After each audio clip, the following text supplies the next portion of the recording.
Maithili express की शानदार प्रस्तुति।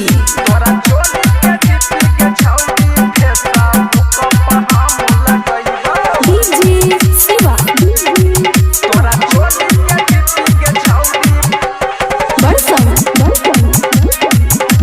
खुशी रिकॉर्डिंग स्टूडियो बलुआहा।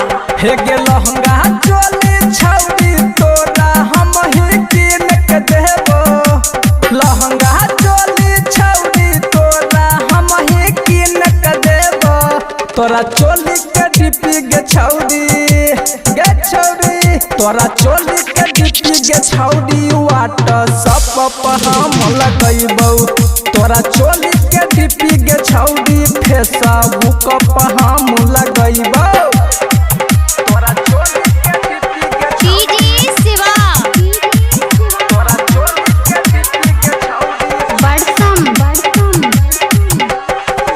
पटना खगड़िया दरा भंगा छौरी घुमाइबो।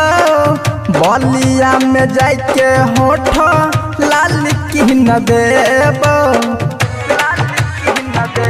हे गई पटना खगड़िया दरा भंगा छौरी घुमाइबो। बलिया में जाके होठ लाल किन देबो।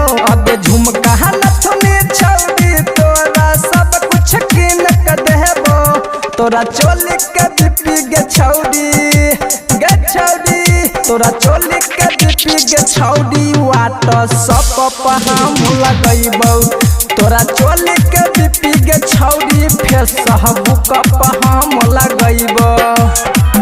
तोरा चोली के डिपी गे छौरी डीजे शिवा तोरा चोली के डिपी गे छौरी फेसबुक पर हम लगैबो। जे सब ले भी छौरी सब कुछ देबो। गोरे गोरे गलिया में चुम्मा छौरी लेबो। जे सब ले भी छौरी सब कुछ देबो। गोरे गोरे गलिया में चुम्मा छौरी लेबो। राइटर अमरजीत की रतन के संग घुमाइबो। तोरा चोली के डिपी गे छौरी